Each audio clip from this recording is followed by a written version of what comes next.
ഇന്നലെ മുഖ്യമന്ത്രി താനൂരിലെത്തിയ മുസ്ലിം ലീഗിനെതിരെ വലിയ വിമർശനങ്ങളാണ് ഉന്നയിച്ചത്. മുസ്ലിം ലീഗ് തീവ്രവാദ സംഘടനകളുമായൊക്കെ കൂട്ടുകൂടുന്ന അവരോട് ആലോചിച്ചിട്ടാണ് കാര്യങ്ങൾ നടത്തുന്നത് എന്നൊക്കെയാണ് മുഖ്യമന്ത്രിയുടെ വിമർശനം. അത് പറയേണ്ട മണ്ണിൽ വെച്ച് തന്നെയാണ് മുഖ്യമന്ത്രി പറഞ്ഞത്.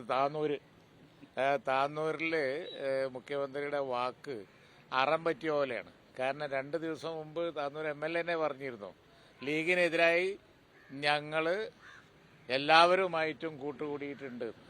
അത് SDPIയുടെ ഭാരവാഹികൾ കഴിഞ്ഞത് മറക്കരുത് എന്ന് പറഞ്ഞപ്പോഴാണ് അതിന് മറുപടി ആയിട്ടാണ് അദ്ദേഹം അവിടെ താന്നൂർ MLA അങ്ങനെ സമ്മതിച്ചത്.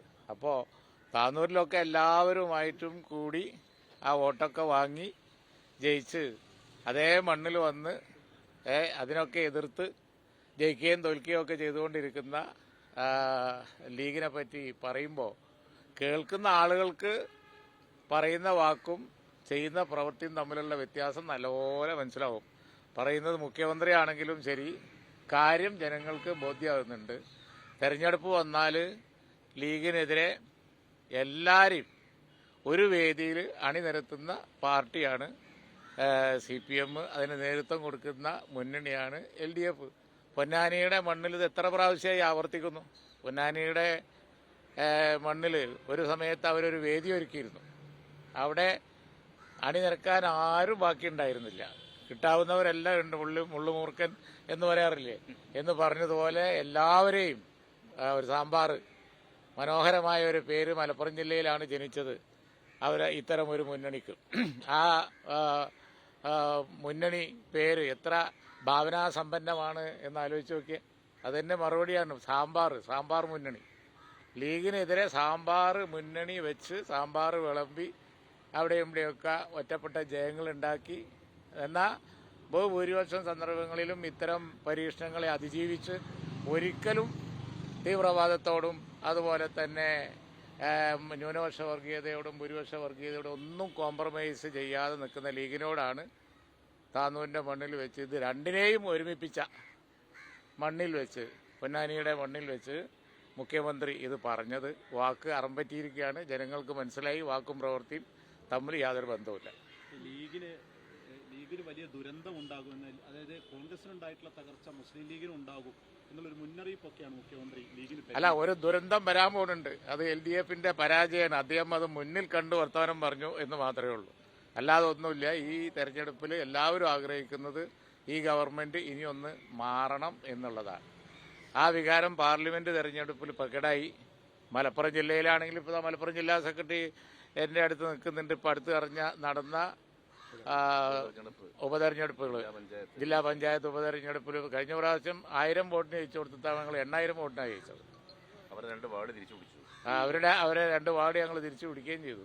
ഈ സർക്കാരിനെ താഴെയിറക്കാൻ ആരുമായും കൂട്ടുകൂടുന്നാണ് PV അൻവർ പറയുന്നത്. അൻവർ പറയുന്നത് ലീഗിന് എത്രമാത്രം സ്വീകാര്യമാണ്? അല്ല, അതൊക്കെ ഇനിയിപ്പോൾ കാത്തിരുന്ന് കാണേണ്ട കാര്യങ്ങളാണ്.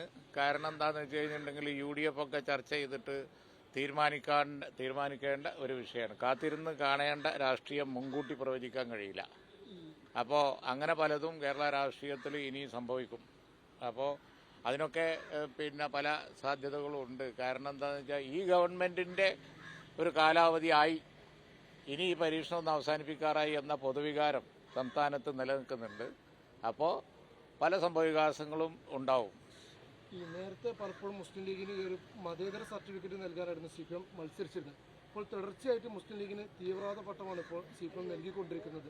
വർഗീയത മുസ്ലിം ലീഗിനെ വിഴുങ്ങാൻ പോവുകയാണെന്നാണ് നേരത്തെ മുഖ്യമന്ത്രി പറയുന്നത്. അല്ല, ഭയപ്പെടേണ്ട. കാരണം എന്താണെന്ന് വെച്ച് കഴിഞ്ഞിട്ടുണ്ടെങ്കിൽ അവരെ കൂടെ ഉള്ള പാർട്ടികൾ അവരെ സഹായിച്ച ചില പാർട്ടികളെ ചൂണ്ടിക്കാണിച്ചൊക്കെയാണ് അവരിത് പറയുന്നത്. കാലം എത്രയായിട്ടും അവരെ വിഴുങ്ങിയിട്ടില്ലല്ലോ. ഞങ്ങളെ സംബന്ധിച്ചിടത്തോളം ഞങ്ങൾക്ക് ആ പേടിയില്ല. ഞങ്ങൾ ആരെയും വിഴുങ്ങൂല്ല, ആരും ഞങ്ങളെ വിഴുങ്ങൂല. മാത്രമല്ല, മതേതര കാഴ്ചപ്പാടിൽ ഞങ്ങളൊരു കോംപ്രമൈസും ചെയ്യൂല. അവരൊക്കെ ആയിട്ട് കൂട്ടുകൂടിയിട്ട് ലീഗിന്റെ മതേതരത്വത്തിൽ കലർപ്പ് വരൂല എന്നുള്ളത് ഗ്യാരണ്ടിയാണ്. അത് ഞങ്ങൾ ഉറപ്പ് പറയാം. എന്തുകൊണ്ടായിരിക്കും പിന്നെ മുഖ്യമന്ത്രി തുടർച്ചയായിട്ട് ഇത്തരത്തിലൊരു പട്ടം ചാർത്താൻ ശ്രമിക്കുന്നത്? അല്ല, അത് ഞങ്ങൾ നേരത്തെ എക്സ്പ്ലെയിൻ ചെയ്തിട്ടുണ്ട്. അവരിങ്ങനെ കാർഡ് മാറി കളിക്കും. കഴിഞ്ഞ പാർലമെന്റ് തെരഞ്ഞെടുപ്പിന്റെ തൊട്ട് മുമ്പ് പറഞ്ഞത് അവരില്ലെങ്കിൽ ഇന്ത്യയിലെ ന്യൂനപക്ഷ സമുദായം 2ാം ക്ലാസ് പൗരന്മാരാവുന്നതാണ്. അത് വൻതോതിൽ അഡ്വർടൈസ് ചെയ്തു. കഴിഞ്ഞ പാർലമെൻറ്റ് തെരഞ്ഞെടുപ്പിന് മുമ്പ് ന്യൂനപക്ഷ വർഗീയത ലക്ഷ്യം വെച്ചിട്ടാണ് ആ പരസ്യം കൊടുത്തത്. അവരില്ലെങ്കിൽ 2ാം ക്ലാസ് പൗരന്മാരാകും. കേരളത്തിൽ മാത്രമുള്ള ഒരു പാർട്ടി പറയുകയാണ് പാർലമെൻറ്റ് തെരഞ്ഞെടുപ്പിൽ ഇന്ത്യയിൽ അവരില്ലെങ്കിൽ അതിൻ്റെ ഒരു അർത്ഥശൂന്യത ഒന്ന് ആലോചിച്ചു. ന്യൂനപക്ഷങ്ങൾ 2ാം ക്ലാസ് പൗരന്മാരാവും. അവർ അഡ്വർടൈസ് ചെയ്താണ് കഴിഞ്ഞ തെരഞ്ഞെടുപ്പിൽ. അതേ അവരാണ് ഇപ്പോൾ അവരെ കൂടെ ദശകങ്ങളായിട്ടുള്ള പാർട്ടികളെ ജമാഅത്തെ ഇസ്ലാമി, SCPI ഒക്കെ അവർക്കാണ് കാലാകാലങ്ങളിൽ സപ്പോർട്ട് കൊടുത്തുകൊണ്ടിരുന്നത്. അവരെ ചൂണ്ടിക്കാണിച്ച് എപ്പോഴും ഏത് പ്രസംഗമാണെങ്കിലും പുട്ടിന് തേങ്ങ ഇടുന്ന മാതിരി പറഞ്ഞുകൊണ്ടിരിക്കുന്നതിൻ്റെ കാരണം ഒന്നേ ഉള്ളൂ, ഇപ്പം കാർഡ് മാറിയിട്ടുണ്ട്. ഇപ്പം കാർഡ് മാറി. അന്നത്തെ കാർഡ് അല്ല ഇപ്പോൾ കാർഡ്. അപ്പം അത് പറയുന്നുമില്ല. അതുകൊണ്ട് അതിനകത്ത് അതാണ് ഞാൻ പറഞ്ഞത്. താനൂരിൻ്റെ മണ്ണിൽ വെച്ച് പറഞ്ഞത് നന്നായി എന്ന് ഞാൻ പറയാൻ കാരണം വല്ല വിധത്തിലും സ്വകാര്യമായിട്ട് കൂടണമെങ്കിൽ കൂടാം എന്ന പൊതുവിൽ എതിർക്കുക എന്ന തന്ത്രത്തിന്റെ ഭാഗമാണത്. ഈ CPM ജില്ലാ സമ്മേളനത്തിൽ അവർ വിലയിരുത്തിയൊരു കാര്യം ഒരുപാട് വോട്ട് BJPക്ക് കൂടുന്നു എന്നുള്ളതാണ്. ഇപ്പോൾ ഈ ലീഗിനെതിരെ കടന്നാക്രമണം നടത്തുന്നത് ഭൂരിപക്ഷത്തിന്റെ ഭാഗത്തു നിന്നും കുറച്ച് വോട്ടുകൾ അവർക്ക് ലഭിക്കട്ടെ എന്ന ഒരു കണക്കൂട്ടലായിരിക്കും. ആണല്ലോ, അത് സാമാന്യ ജനങ്ങൾക്ക് പോലും മനസ്സിലായിട്ടുണ്ട്. ഒരു കുറഞ്ഞ സമയത്തിന് ശേഷമാണ് കാർഡ് മാറ്റിയത് എന്നുണ്ടെങ്കിൽ നമുക്ക് മനസ്സിലാക്കാമായിരുന്നു. ഇത് പാർലമെന്റ് തെരഞ്ഞെടുപ്പിന് മുമ്പുണ്ടായിരുന്ന മൈനോറിറ്റി കാർഡ് പെട്ടെന്ന് മാറ്റി മെജോറിറ്റി കാർഡാക്കി മാറ്റിയപ്പോൾ ഇത് കഴിഞ്ഞ പാർലമെന്റ് തെരഞ്ഞെടുപ്പിൽ അവർക്ക് വോട്ട് ചോർച്ച ഉണ്ടായി. അതുകൊണ്ടാണെന്ന് എല്ലാവർക്കും മനസ്സിലായിട്ടുണ്ട്. അതിന് വലിയ വൈദഗ്ധ്യമൊന്നും വേണ്ട. സാമാന്യ ജനങ്ങൾക്ക് മുഴുവൻ കാര്യം മനസ്സിലായിട്ടുണ്ട്. പക്ഷേ അതിനൊക്കെ അതീതമായിട്ട് തന്നെ ഒരു ഭരണവിരുദ്ധ വികാരം ഇവിടെ നിൽക്കുന്നുണ്ട്. UDFനെ ആണ് ജനങ്ങൾ കാണുന്നത്, അല്ലാതെ BJP ഒന്നുമല്ല. BJP കേരള രാഷ്ട്രീയത്തിൽ ഒരിക്കലും തന്നെ ഒരു ക്ലച്ച് പിടിക്കാൻ പോകുന്നില്ല. ഇവിടെ മുന്നണിയും ക്ലച്ച് പിടിക്കാൻ പോകും. പല പരീക്ഷണങ്ങളും കഴിഞ്ഞതാണ്. അപ്പോൾ അതുകൊണ്ട് തന്നെ ഇപ്പോൾ ഒരു സീറ്റിൽ ജയിച്ചു എന്ന് വിചാരിച്ചു അങ്ങനെ അസംബ്ലി സീറ്റിൽ തിരുവനന്തപുരത്ത് മുമ്പ് ജയിച്ചിരുന്നല്ലോ. അതുകൊണ്ട് ആ മുന്നണിക്കൊന്നും ഒരു ഫ്യൂച്ചറില്ല. തീർച്ചയായും UDFന്റെ ഒരു ടൈമാണ് വരാൻ പോകുന്നത്. ഈ വയനാട് പുനരധിവാസം സംബന്ധിച്ച് അഴിമതികളുണ്ടെന്ന തരത്തിലുള്ള ആക്ഷേപങ്ങൾ വയനാട് പുനരധിവാസം അവിടെ വീട് നിർമ്മാണത്തിൻ്റെതെല്ലാം ഊരാളുകളെ ഏൽപ്പിച്ചതും അവിടെ എസ്റ്റേറ്റിന്റെ ഭാഗത്തുനിന്ന് കുറെ അഴിമതി നടത്തുന്നതൊക്കെ ആയിട്ടാണ് അൻവർ ഉന്നയിക്കുന്നത്. ലീഗിന് അങ്ങനെ എന്തെങ്കിലും ഒരു അല്ല, ഞങ്ങളിപ്പോൾ ഈ വയനാട് ദുരന്തം ആയതുകൊണ്ടും ദുരന്തമുഖത്തുള്ള ഒരു വലിയ ഇതിനു മുമ്പൊന്നും ഇല്ലാത്ത തരത്തിലുള്ള ഒരു ദുരന്തമായതുകൊണ്ട് അവിടെ നടക്കുന്ന പ്രവർത്തനങ്ങളെ പെട്ടെന്ന് രാഷ്ട്രീയവൽക്കരിച്ച് പറയാൻ ഞങ്ങൾ ആഗ്രഹിക്കുന്നില്ല. ആ കാര്യങ്ങളെക്കുറിച്ച് ഞങ്ങൾ വിലയിരുത്തുന്നുണ്ട്. വയനാട് പുനരധിവാസ പാക്കേജിൽ ഇപ്പോൾ അടുത്ത മുഖ്യമന്ത്രി വിളിച്ച യോഗത്തിൽ ഞങ്ങളൊക്കെ സംബന്ധിച്ചിരുന്ന ഒരു ടൗൺഷിപ്പാണ് പറഞ്ഞിരിക്കുന്നത്. ആ ടൗൺഷിപ്പിൽ ഓരോ സന്നദ്ധ സംഘടനകൾക്കും മുസ്ലിം ലീഗ് ഉൾപ്പെടെ എക്സ്ക്ലൂസീവായിട്ടുള്ള സ്ഥലങ്ങളൊക്കെ മാർക്ക് ചെയ്ത് തരാം എന്നാണ് പറഞ്ഞിരിക്കുന്നത്. നിർമ്മാണം ഏൽപ്പിച്ചിരിക്കുന്നത് ഒരാളുകൾ സൊസൈറ്റിയാണ്. ഏൽപ്പിച്ച റേറ്റ് സംബന്ധിച്ച് അധികമാണെന്നുള്ള ഒരഭിപ്രായം ഉണ്ട്. ആ അഭിപ്രായം ഞാൻ മനസ്സിലാക്കുന്നതോടെ DYFI അടക്കം എല്ലാവരും പറഞ്ഞിട്ടുണ്ട്. മറ്റാരോപണങ്ങൾ ഉന്നയിക്കാനുള്ള ഒരു സമയം ആയില്ല. അങ്ങനെ ഉണ്ടെങ്കിൽ അത് അപ്പം നോക്കാം. ഇപ്പോൾ റേറ്റ് അധികമാണെന്നുള്ള ഒരു കാര്യം ഉണ്ട്. അതുപോലെ തന്നെ അതിനകത്ത് വിലയിരുത്തേണ്ടതായിട്ടുള്ള പല പ്രശ്നങ്ങളുണ്ട്. അപ്പോൾ പാർട്ടിയും അത് പൂർണ്ണമായി വിലയിരുത്തി കഴിഞ്ഞിട്ടില്ല ആ പ്രപ്പോസൽ. അതേപോലെ തന്നെ മുന്നണിയും UDFും കോൺഗ്രസും എല്ലാവരും അഭിപ്രായം പറയേണ്ട കാര്യമാണ്. അപ്പോൾ വയനാട് പാക്കേജിൽ ഞങ്ങളുടെ ഏറ്റവും വലിയ പ്രയോറിറ്റി എത്രയും വേഗം വിക്ടിംസിന് സഹായം കിട്ടണം എന്നുള്ളതാണ്. അതിന് വേണ്ട കാര്യങ്ങൾക്കാണ് മുൻഗണന കൊടുക്കുന്നത്. ഈ തദ്ദേശ തെരഞ്ഞെടുപ്പും നിയമസഭാ തെരഞ്ഞെടുപ്പും വരാൻ പോവാണല്ലോ. ഒരു മുന്നണി വിപുലീകരണം UDFന് മുമ്പിലുണ്ടോ? മുന്നണി വിപുലീകരണം യാദൃശ്ചികമായിട്ടും അതുപോലെ തന്നെ അപ്പോൾ ഉള്ള രാഷ്ട്രീയ കാരണങ്ങളാലും ഒക്കെ സംഭവിക്കുന്നതാണ്.